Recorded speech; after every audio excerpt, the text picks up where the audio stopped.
श्री स्वामी समर्थ. अनंतकोटी ब्रह्मांड नायक राजाधिराज योगीराज अक्कलकोट निवासी सद्गुरु श्री स्वामी समर्थ महाराज की जय. अवधूत चिंतन श्री गुरुदेव दत्त. श्री स्वामी समर्थ. सर्वांना माझा नमस्कार. तसेच भक्तवत्सल या माझ्या यूट्यूब चॅनेलवर आपल्या सर्वांचे सहर्ष स्वागत आहे. आज हा व्हिडिओ विशेष कारणासाठी घेऊन आलेलो आहे. कारण वारंवार अनेक भगिनींचे प्रश्न येतात, गुरुजी संतती प्राप्ती होण्यासाठी नक्की कोणती उपासना करावी, कोणता उपाय करावा जेणेकरून आम्हाला संतान प्राप्ती होण्यास मदत होईल.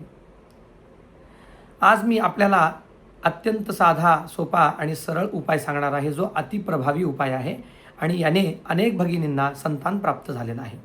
त्यामुळे हा व्हिडिओ आपण नक्की पहा. ज्यांना संतती आहे त्यांनी पण पाहणं गरजेचं आहे.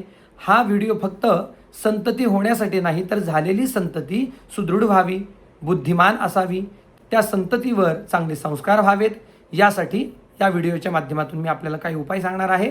तर आपण हा व्हिडिओ शेवटपर्यंत पहा आणि गरजू आपल्या जवळच्या व्यक्तींना, ज्यांना गरज आहे त्यांना नक्की हा व्हिडिओ पाठवा.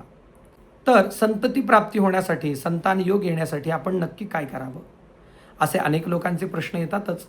आत्ता अधिक मास म्हणजेच पुरुषोत्तम मास चालू आहे आणि आज मी सेवा सांगणार आहे ती प्रामुख्याने भगवान श्री कृष्णांची सेवा सांगणार आहे.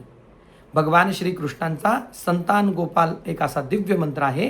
या मंत्राचं आपण पठन केल्याने नक्कीच संतान योग प्राप्त होण्यासाठी मदत होईल.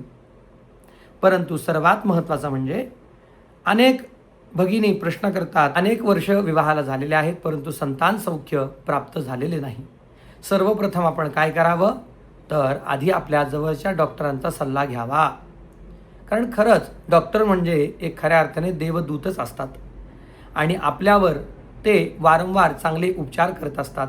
आपण संकटात असताना, आपण आजारी असताना आपल्याला योग्य ते मार्गदर्शन करीत असतात आणि देवांनी नक्कीच आपल्या कल्याणासाठी त्यांची निवड केलेली आहे, हे आपण विसरायचं नाही. सर्वप्रथम आपण काय करायचं, जर आपल्याला संततीविषयी अडचण असेल तर नक्कीच डॉक्टरांकडे जावं. डॉक्टरांचे औषधोपचार डॉक्टर जे सांगतील ते घ्यावेत. ते जे सांगतील त्याप्रमाणे आपण त्यांचा सल्ला जो आहे पालन करावा आणि उपचार घेत असताना हा आपल्याला उपाय करायचा आहे. तर उपचार घेऊनही जर आपल्याला संतान योग प्राप्त होत नसेल तरी पण आपण हा उपाय करू शकता. तर भगवान विष्णूंचा एक दिव्य मंत्र आहे, ज्याचं नाव आहे संतान गोपाल मंत्र.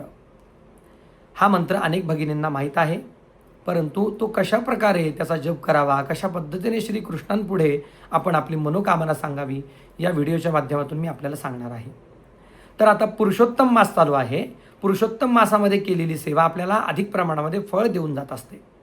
फक्त ही सेवा आपल्याला पुरुषोत्तम मासामध्येच नाही करायची, तर पुरुषोत्तम मास संपल्यानंतर सुद्धा आपण ही सेवा चालू ठेवू शकता रोजच्या सेवेमध्ये. परंतु चालू करण्यासाठी आपल्याला किंवा ही सेवा आरंभ करण्यासाठी एक दिवस असा अत्यंत महत्त्वाचा आहे. तो दिवस कोणता आहे, तर दिनांक 31 मे रोजी अधिक ज्येष्ठ पौर्णिमा आहे. तर आता ही पौर्णिमा आपल्याला अत्यंत लाभदायक ठरेल, कारण भगवान विष्णूंना पौर्णिमा ही अतिप्रिय आहे. तर पौर्णिमेच्या दिवशी कोणतीही सेवा जर आपण आरंभ केली तर नक्कीच त्याचा आपल्याला अधिक प्रमाणामध्ये फळ प्राप्त होतं. तर संतती प्राप्तीसाठी आपण काय आणि कोणती सेवा करावी, सर्वप्रथम आपण काय करावं, ही सेवा करण्यापूर्वी आपल्या मनामध्ये श्रद्धा आणि भगवंताच्या प्रती मनामध्ये भरपूर विश्वास असणं अत्यंत गरजेचं आहे. नाहीतर मी सांगतोय म्हणून किंवा कोणीतरी व्यक्ती सांगतंय म्हणून ही सेवा आपण करतोय असं नाही. मनामध्ये जर श्रद्धा असेल, भगवंताच्या प्रती भरपूर विश्वास असेल तर नक्की आपल्याला त्याचं फळ मिळेल. अन्यथा केलेली सेवा निरर्थक आहे, त्याचा अर्थ नाही किंवा त्याचा आपल्याला कोणत्याही प्रकारचं फळ प्राप्त होणार नाही. तर ज्या दाम्पत्यांना संतान प्राप्त झालेले नाही त्यांनी काय करावं, दिनांक 31 मे रोजी सकाळी लवकर उठून स्नान करावं. सूर्योदयापूर्वीच आपल्याला स्नान करायचं आहे. आपल्या घरच्या देवांपुढे बसायचं आहे दाम्पत्यांनी. कपाळी गंध लावावं पुरुष व्यक्तीने, स्त्रीने कपाळी हळद कुंकू लावावं. सर्वप्रथम आपल्याला पूजेचा संकल्प घेणं अत्यंत गरजेचं आहे.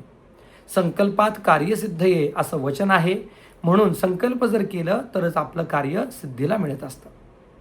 त्यामुळे संकल्प घेण्यासाठी पती पत्नींनी काय करावं, पतीने हातामध्ये पाणी घ्यावं, पत्नीने हाताला हात लावावा, पतीने आपलं नाव घ्यावं, नंतर आपल्या पत्नीचं नाव घ्यावं.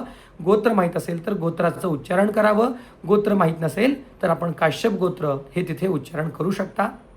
संकल्पामध्ये आपण देवांना सांगायचं आहे, हे देवा भगवंता, आम्ही तुझ्या चरणी लीन भावाने ही सेवा अर्पण करत आहोत किंवा लीन भावाने तुझ्या चरणावर आम्ही नतमस्तक झालेलो आहोत.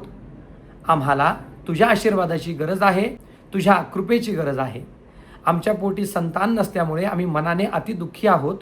तर तुझी कृपादृष्टी आमच्यावर ठेव आणि आम्हाला शीघ्रत्वाने तुझ्यासारखी सुंदर, तेजस्वी आणि अत्यंत बुद्धिमान संतती शीघ्रत्वाने आमच्या पोटी जन्माला येऊ दे, अशी प्रार्थना देवाला करावी. आणि ते हातामध्ये घेतलेलं पाणी आपण तांबणामध्ये सोडून द्यावं. त्यानंतर भगवान श्रीकृष्णांची आपल्या घरामध्ये मूर्ती असेल, बाळकृष्ण आपण ज्याला म्हणतो, बाळकृष्णाची मूर्ती एका तांबणामध्ये घ्यावी. थोडंसं एका फुलपत्रामध्ये किंवा ग्लासामध्ये दूध घ्यावं. त्याच्यामध्ये थोडीशी चिमूटभर हळद घालावी, एक तुळशीपत्र घालावं आणि पुढील प्रमाणे मंत्राचा जप करीत आपण 108 वेळा तो जप करत भगवान कृष्णांवर अभिषेक करावा. ओम देवकी सुत गोविंद वासुदेव जगतपते देहि मेतनयन कृष्ण त्वामहो शरणं गतः. हा मंत्र म्हणीत एकदा म्हणून झाला की एकदा भगवान श्रीकृष्णांवर दूध अर्पण करावं. अशाच पद्धतीने 108 वेळा आपण हा मंत्र म्हणीत भगवंतावरती दूध अर्पण करून अभिषेक करावा. हा मंत्र म्हणणं आपल्याला शक्य नसेल 108 वेळा, तर ओम नमो भगवते वासुदेवाय नमः हा मंत्र म्हणीत भगवान श्रीकृष्णांवर ते दूध अर्पण करावं. 108 वेळा हा मंत्र म्हणून झाल्यानंतर भगवान श्रीकृष्णांना स्वच्छ धुवून घ्यावं, स्नान घालावं. त्यांना नवीन वस्त्र अर्पण करावेत. यथाशक्ती चंदनाचा टिळा लावावा. भगवान श्रीकृष्णांना तुळशीपत्र अतिप्रिय आहे, त्याच्यामुळे आपल्याला 108 तुळशीपत्र भगवंतांना नक्की अर्पण करायचे आहेत. तर भगवंतांना आपण एका तांबणामध्ये किंवा देवघरामध्येच आसनस्थ करावं. आसनस्थ करताना आसन म्हणून खाली तुळशीपत्र ठेवावं. भगवान श्रीकृष्णांना तुळशी अतिप्रिय आहे, त्यामुळे 108 तुळशीचे पत्र आपण काढून ठेवावेत आधीच. आणि ओम कृष्णाय नमः, ओम कृष्णाय नमः किंवा ओम नमो भगवते वासुदेवाय नमः हा मंत्र म्हणीत भगवंतावरती आपण एक तुळशीपत्र अर्पण करावं. किंवा भगवान श्रीकृष्णांची 108 मंत्रांची अष्टोत्तर नामावली आहे, ती आपण आणावी आणि एक नाम घेत भगवान श्रीकृष्णांवर तुळशीपत्र अर्पण करावं. तुळशीपत्र अर्पण करून झाल्यानंतर भगवंतांना आपण यथाशक्ती लोण्याचा नैवेद्य दाखवावा. लोणी शक्य नसेल तर दही साखरेचा नैवेद्य दाखवावा, कारण भगवंतांना दही, लोणी, दूध अतिप्रिय आहे. दूध साखर किंवा दही साखर किंवा लोणी साखर किंवा तूप साखर याचा नैवेद्य भगवंतांना दाखवावा. भगवंताची मनोभावाने आरती करावी आणि आरती झाल्यानंतर आपण भगवंतांपुढे बसावं. आपण भगवंतांना अर्पण केलेलं काही दूध असेल ते जे तीर्थ स्वरूपाने आपल्याला प्राशन करायचं आहे. तर कशा पद्धतीने प्राशन करायचं आहे, तर दोन्हीही दाम्पत्यांनी, पती पत्नींनी दोघांनी त्या अभिषेकाचं तीर्थ थोडंसं आपल्या उजव्या हातावर घ्यायचं आहे. पुढील प्रमाणे मंत्र म्हणायचा आहे. ओम कृष्णाय वासुदेवाय हरये परमात्मने प्रणतः क्लेशनाशाय गोविंदाय नमो नमः. ओम देवकी सुत गोविंद वासुदेव जगतपते देहि मेतनयन कृष्ण त्वामहो शरणं गतः. ओम नंद गोपगृहे जाता यशोदा गर्भसंभवा ततस्तव नाशयिष्यामी विंध्याचल निवासिनी. हा मंत्र एक वेळेला म्हणून ते तीर्थ आपण प्राशन करावं. आणि प्राशन करीत असताना विशेष करून त्या भगिनीने, स्त्रीने भगवंतांना सांगावं, हे भगवंता, हे गोपालकृष्णा, तू अत्यंत तेजस्वी आहेस, अत्यंत सुंदर आहेस. तर तू जसा सुंदर आहेस, तुझं तेज जसं आहे, तर माझ्या उदरामध्ये या तीर्थाच्या स्वरूपाने तू समावून मला तुझ्यासारखी सुंदर, सुशील, बुद्धिमान, संस्कारी संतती माझ्या पोटी जन्माला दे, अशी प्रार्थना भगवंताची करून ते तीर्थ प्राशन करावं. दोघांनी मनोभावाने भगवंतांपुढे नतमस्तक होऊन त्यांची प्रार्थना करून त्यांना नमस्कार करावा. आणि भगवंताच्या कृपाशीर्वादाने आपल्याला नक्कीच संतान सौख्य प्राप्त झाल्याशिवाय राहणार नाही. पुरुषोत्तम मासामध्ये आपल्याला प्रतिदिन म्हणजे रोज ही सेवा उपासना करायचीच आहे, परंतु पुरुषोत्तम मास झाल्यानंतर सुद्धा आपण ही सेवा चालू ठेवू शकता. ही सेवा आपल्याला रोज करायची आहे. रोज नाही शक्य झालं किंवा एवढी मोठी सेवा नाही शक्य झाली, रोज भगवंतांना स्नान घालणं नाही शक्य झालं, रोज भगवंतांना 108 वेळा आपण मंत्र म्हणीत जर स्नान नाही घालू शकलो, तर फक्त रोज 108 वेळा किंवा 21 वेळा जप करायला विसरू नका. दोघांची जबाबदारी आहे. फक्त असं नाही की त्या भगिनीने सेवा करावी. दोघांनीही सातत्याने ही सेवा केली तर त्याचं नक्कीच फळ आपल्याला मिळेल आणि भगवंतांच्या कृपाशीर्वादाने श्रीकृष्णांसारखी सुंदर आणि अत्यंत बुद्धिमान संस्कारी संतती आपल्या पोटी जन्माला येईल. अधिकस्य अधिकम फलम असं म्हटलेलं आहे. म्हणून अधिक मासामध्येच आपण सुरुवात करा. त्याचं शीघ्रपणे आपल्याला फळ प्राप्त होईल आणि भगवान श्री हरिनारायण विष्णूंची आपल्यावर कृपादृष्टी राहील.